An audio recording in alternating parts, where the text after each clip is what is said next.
Хичээлдээ явахаар гэрээсээ гарсан 8 настай Сэрж Мэдэг охины сураг ажиг гаралгүй яг 25 хоног байна. Сар орчмын хугацаанд эрлийн ажиллагааг улс орон даяар үргэлжлүүлж байгаач охины талаар зүгчийг сэжиг таамаг гаргасан мэдээлэл байхгүйтэй адил байна. Эрлийн ажиллагааны талаар бүгд найрамдах Хятад ард улсын 90 хотод ажиллаж байгаа манай сурвалжлах баг мэдээ ирүүллээ.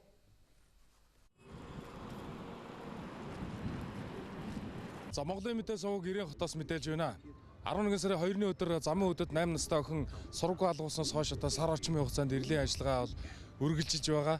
Тэгэхээр иргэд Хятад улс руу буюу 90 хот руу гарсан байх магадaltaй гэж харддаг. Тэгвэл одоо 90 хотод энэ эрлийн ажиллагааг үргэлжлүүлсэн үгүй юу гэдгийг бас бид тодруулж байгаа юм. Ер нь бол өдөртөө 90 замын үдийн хооронд 7,000-аас 11,000 иргэн зорчдог. Жилдээ 10 сая тонн ачаа тээвэрлэдэг. Тэгэхээр энэ бол бас 90 хотод эрлийн ажиллагааг үргэлжлүүлэх зайлшгүй шаардлагатай гэх үзэх бас хэсэг байт юм а. 90 хот замын үд сумаас 10 км зайтай. 90 хотод суугаа Монгол Улсын консулын газраас дараах асуудлыг тодрууллаа. 90-ний цагтаа олон төрлийн цагдаа байдаг шүү дээ. Хилээр орж хасвал цагдаагийн газар, гайлын цагдаагийн газар, ирээний цагдаагийн газар, эрүүгийн цагдаагийн газар гэдэг олон төрлийн цагдаатай. Энэ бүх байгууллагууд манай замын үдийн сум нурны цагдаагийн байгууллагаас холбогдох мэдээллийг авсан. Эдгээр хоорондын хамтын ажиллагааны санамж бичгтэй Монгол Улсын цагдаагийн ерөнхий газар бүгд найрамдах Хятад улсын нийгмээс хамттай танхим өвөр Монголын өөртөө засах орны дотоодын хамгаалах байгууллагатай холбоотой ажилладаг. Энэ дагуугаар мэдээлэл шуургаас солилцсон аль аль нь энэ дээр ажиллаж байгаа гэж би найдаж байна. 90 хотын зүгээс хилийн хяналт болон цагдаагийн байгууллагаас ямар нэгэн сэжигтэй тохиолдол илрээгүй болохыг албан бичгээр хариу өгсөн байна. Ер нь бол 90 хотод Монгол үсгүйчүүд биеэ үнэлэх явдал их байдаг. Зөвхөн өнгөрсөн онд бүртгэлтэй 300 эмэгтэй биеэ үнэлж байна гэсэн мэдээлэл бий. Иймд тэдний биеийг үнэлүүлж байгаа сүлжээ энэ төрлийн хэрэг үйлдэгдэх газруудад шалгалт хийх нь зүйтэй гэж үзэж байгаа юм. Энэ олон бомбдууд дээр очиж биеэ үнэлж байгаа аймаг орон нутгаас зохион байгуулалтаар гаргаж байгаа. Одоо өндөр хүүхд алгуулсан тухай асуудал ярьж байгаа тийм үү? Бид нар замын үдэд байх үг нь өчнө олон хоног шалгаал байна. Гэтэл энэ хараалж байгаа ойр ойрхон байгаа бомбдуудаар гарсан хэсгийг бид нар мэдэхгүй шүү дээ. Тийм учраас энэ дээр арай жоохон нэгдүгээр цар хүрээгээ тэлмээр байгаа юм.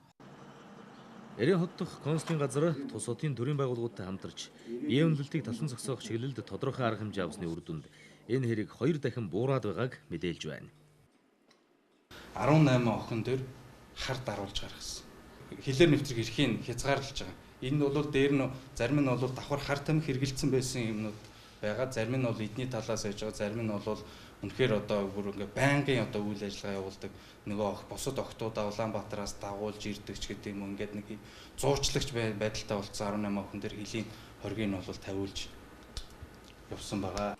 Энэ оны 11 сарын байдлаар манай улсын 2 сая иргэн 90 хот руу зорчжээ.